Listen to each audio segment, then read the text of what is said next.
C'est un rouge-queue, juste au mouvement.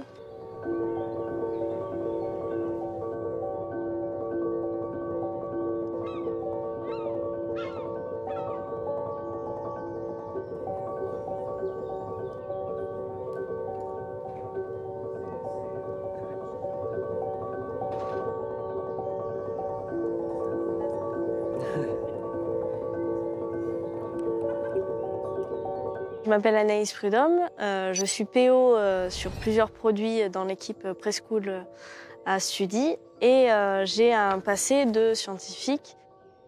Après ça c'est le Puyo Veloz, c'est peut-être pas celui-là qu'on a vu, je verrai mieux sur les photos je pense. L'idée était d'abord de répertorier les espèces qu'on peut observer au Studi Center.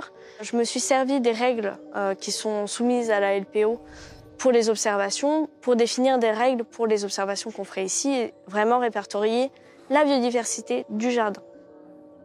C'est-à-dire qu'un oiseau qu'on observe depuis le jardin mais qui est en dehors chez le voisin ou sur un arbre, il compte pas. Il faut qu'il soit vraiment sur le jardin, ce qui sous-entend que il chasse ici, il trouve ce qu'il a besoin ici.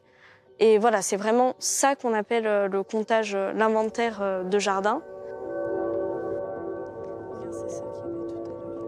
Aujourd'hui, on a vu beaucoup d'insectivores, ce qui nous a permis d'identifier qu'on avait assez d'insectes pour qu'ils puissent chasser ici et se nourrir ici, et que du coup, la strate herbacée est bien composée pour ce type d'espèces-là.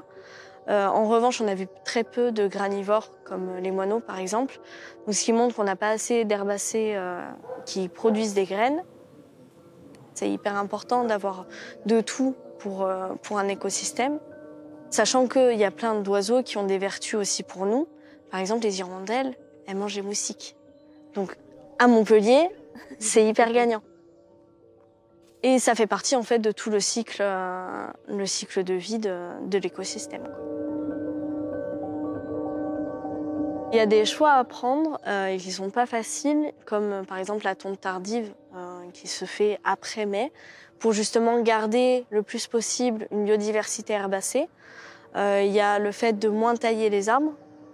Après, on peut aussi mettre en place des nichoirs, notamment à Mésange. Les mésanges, elles sont connues pour, dès qu'il y a un nichoir, s'y installer très rapidement. Surtout qu'à Montpellier, on sait qu'on a une énorme communauté de mésanges.